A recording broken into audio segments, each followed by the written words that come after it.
کیونکہ وہ یہ بھی نہیں سوچ سکتے تھے کہ زلیخا نے جھوٹ بولا ہے، اور یہ بھی سب کو پتا تھا کہ یوسف تو کبھی بھی جھوٹ نہیں بولتے۔ تو پھر اس نے کہا کہ یوسف میں کس طرح یقین کر لوں کہ تم سچے ہو؟ تو اب حضرت یوسف سوچ رہے تھے کہ جو ان کے ساتھ جو شخص آیا تھا اس نے کہا کہ ہم دیکھ لیتے ہیں۔ یوسف کہتا ہے کہ اس کے کپڑے پھٹ گئے ہیں، اگر اس کی قمیض آگے سے پھٹی ہے تو اس کا مطلب ہے کہ یوسف نے جھوٹ کہا ہے اور زلیخا نے سچ کہا ہے، اور اگر اس کی قمیض پیچھے سے پھٹی ہے تو اس کا مطلب ہے کہ یوسف نے سچ کہا ہے اور زلیخا نے جھوٹ، کیونکہ اگر یوسف بھاگ رہا تھا اور زلیخا اسے پکڑ رہی تھی تو قمیض پیچھے سے ہی پھٹنی چاہیے۔ اب جب انہوں نے دیکھا تو حضرت یوسف علیہ السلام کی قمیض پیچھے سے پھٹی ہوئی تھی۔ انہیں سب کو پتہ چل گیا کہ حضرت یوسف جو ہے وہ سچ کہہ رہے ہیں اور زلیخا نے جھوٹ کہا ہے۔ عزیز مصر نے جب یہ دیکھا تو اس کو بہت غصہ آیا اور کہنے لگا، یہ تو تم عورتوں کی مکاری ہے، چالاکی ہے، تم تو بہت ہی زیادہ، تمہاری مکاری سخت ہوتی ہے۔ یوسف تم اس بات کا خیال نہ کرو، اس کو جانے دو، معاف کر دو، اور زلیخا تم اپنے گناہ کی معافی مانگو، اس لیے کہ تم نے ہی غلطی کی ہے۔ کیونکہ وہ تو عزیز مصر تھا نا، تو اس کے لیے تو یہ بہت ہی بے عزتی کی بات تھی کہ اس کی بیوی کے اوپر الزام لگے اور سارے لوگوں کو پتہ چلے۔ تو اس لیے اس نے کہا حضرت یوسف کو کہ آپ جانے دیں، اور زلیخا کو کہا کہ تم معافی مانگو۔ مگر ہوا یہ کہ یہ واقعہ چھپ تو نہیں سکا، اور سارے شہر کے جو بڑے بڑے گھر تھے وہاں کی عورتوں میں مشہور ہونے لگ گیا۔ سب کہنے لگیں کہ یہ عزیز مصر کی جو بیوی ہے یہ اپنے غلام کو ورگلانا چاہتی تھی۔ کتنی حیرت انگیز بات ہے، ایک غلام کی وجہ سے اس کی اتنی بے عزتی ہوئی ہے۔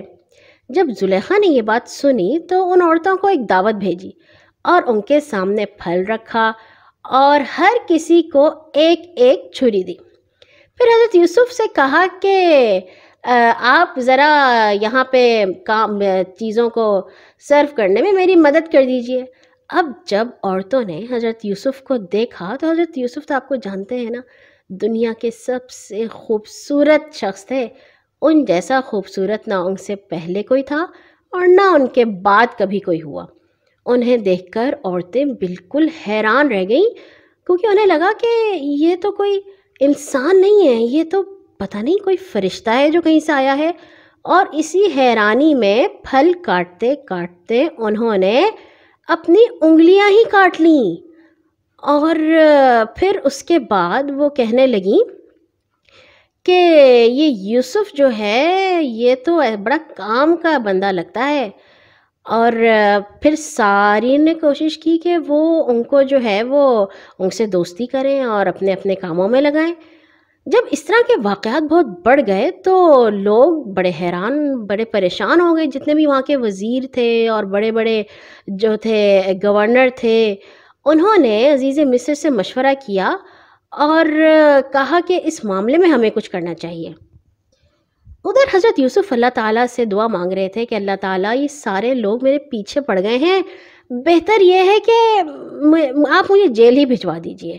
اور اللہ تعالیٰ نے ان کی دعا قبول کر لی، کیونکہ عزیز مصر کے پاس جب سب لوگ اکٹھے ہوئے تو انہوں نے یہ فیصلہ کیا کہ بہتر یہی ہے کہ یوسف کو جیل میں ڈال دیا جائے، کیونکہ جب یوسف جیل میں ہوگا تو یہ جو مصیبت اس کی وجہ سے آئی ہے یہ بھی ختم ہو جائے گی۔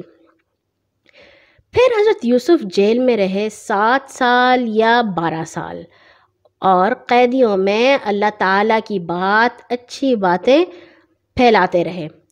تمام قیدی آپ کے اچھے اخلاق اور آپ کے کردار اور آپ کے بہت ہی اچھے دوست بن گئے، آپ کو بہت پسند کرنے لگے۔ اب ایک جیل میں ایک بڑی ہی عجیب کہانی ہوئی۔ ہوا یہ کہ جس دن حضرت یوسف علیہ السلام قید خانے میں داخل ہوئے، اس دن آپ کے ساتھ بادشاہ مصر کے 2 خادم بھی جیل میں ڈالے گئے۔ ایک جو تھا وہ سب کو شراب پلانے والا تھا، اور دوسرا باورچی تھا جو کھانا پکاتا تھا۔ ان دونوں پر یہ الزام تھا کہ انہوں نے بادشاہ کے کھانے میں زہر ملایا ہے۔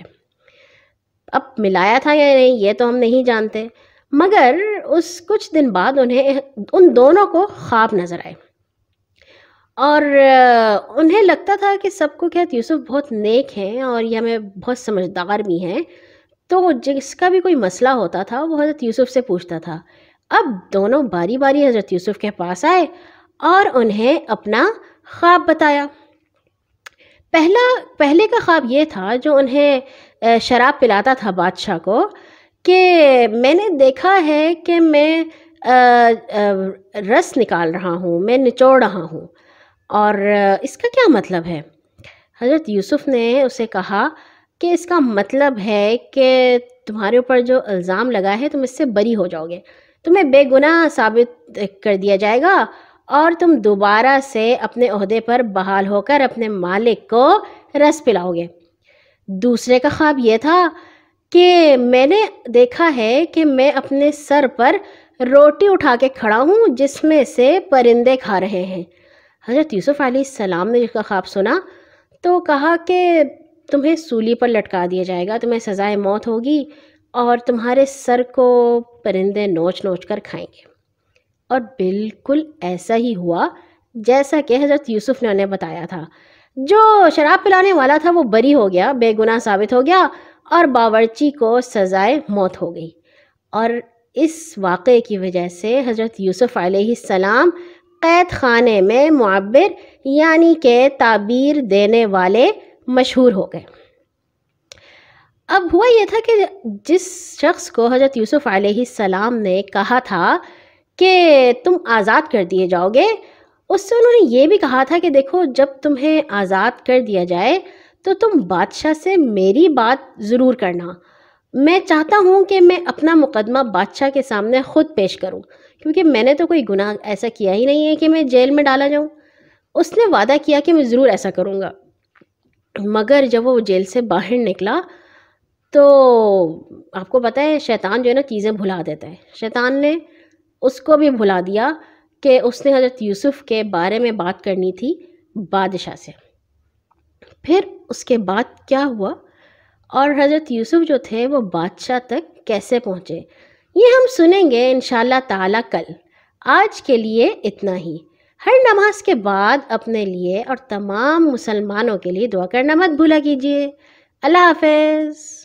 سنو سنو سنو سنو قرآن کی کہانیاں، رحمان کی نشانیاں، رحمان کی نشانیاں۔